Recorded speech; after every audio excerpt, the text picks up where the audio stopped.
পাকিস্তানি একজন মুসলিম যুবক, সে সব সময় অ্যাডাল্ট ভিডিও দেখতো। তার এই গুনাহের কারণে তার কি করুণ পরিণতি হয়েছিল আপনি যদি এটা শুনেন, আপনার কলিজাটা কেঁপে উঠবে, আপনি আপনার নিজেকে ধরে রাখতে পারবেন না। ওই যুবক অ্যাডাল্ট ভিডিওর প্রতি এত পরিমাণে অ্যাডিক্টেড ছিল, সে অ্যাডাল্ট ভিডিও দেখার জন্য বড় একটা অ্যাডাল্ট সাইট থেকে অনেক টাকা খরচ করে সে লাইফ টাইমের সাবস্ক্রিপশন কিনেছিল এবং সেই ওয়েবসাইটের অ্যাক্সেস সে তার নিজের বন্ধু বান্ধবকেও দিয়েছিল।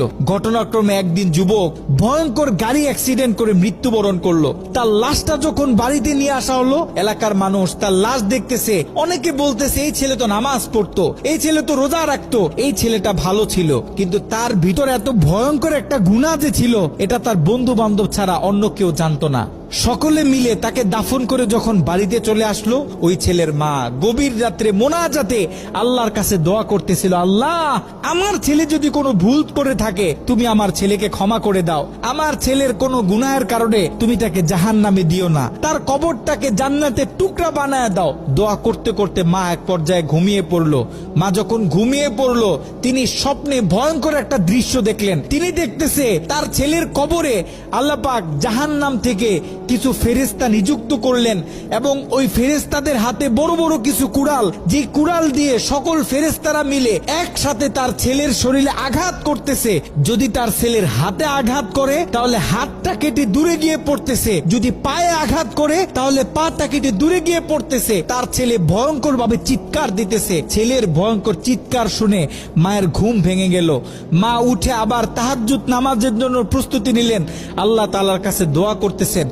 দ্বিতীয় দিন গভীর রাতে যখন মা ঘুমিয়ে পড়লেন, তিনি দ্বিতীয় দিন আরো ভয়ঙ্কর চিত্র দেখলেন, যেখানে প্রথম দিন 8 থেকে 10 জন ফেরেশতা দিয়ে আল্লাহ পাক তার ছেলের উপর আযাব দিতেছিলেন, সেখানে দ্বিতীয় দিন 30 থেকে 40 জন জাহান্নামী ফেরেশতারা তার ছেলের উপর আযাব দিতেছিল। তার মা আরো ভয় পেয়ে গেল। তৃতীয় দিন গভীর রাতে ওই ছেলের মা যখন আবার ঘুমিয়ে পড়লো, তৃতীয় দিন তিনি খেয়াল করলেন 50 থেকে 60 জন জাহান্নামী ফেরেশতারা তার ছেলের উপর আযাব দিতেছে।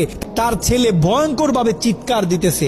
দিন যত বাড়তেছে আল্লাহ পাক জাহান্নাম থেকে তত বেশি ফেরেশতা তার ছেলের উপর নিযুক্ত করতেছে। মা ভয় পেয়ে গেলেন, মা ভেঙে পড়লেন। ওই ছেলের মা ছেলের বন্ধুদেরকে একদিন ডাক দিলেন, ডাক দিয়ে বলতেছে, দেখো আমি আমার ছেলের উপর দিয়ে এই ভয়ঙ্কর স্বপ্ন দেখতেছি, তোমরা যাও কোনো আলেমের কাছে জিজ্ঞাসা করো যে কেন আমার ছেলের সাথে এমন হচ্ছে। ওই ছেলের বন্ধুরা মিলে পাশের বড় একটা মাদ্রাসায় চলে গেল। ওই মাদ্রাসায় ছিল একজন শাইখুল হাদিস। তার কাছে গিয়ে যখন পুরো স্বপ্নটা ব্যাখ্যা করা হলো, শাইখুল হাদিস স্বপ্নটা শুনে তিনি থরথর করে কাঁপতেছিলেন। শাইখুল হাদিস ওই ছেলের বন্ধুদেরকে জিজ্ঞাসা করতে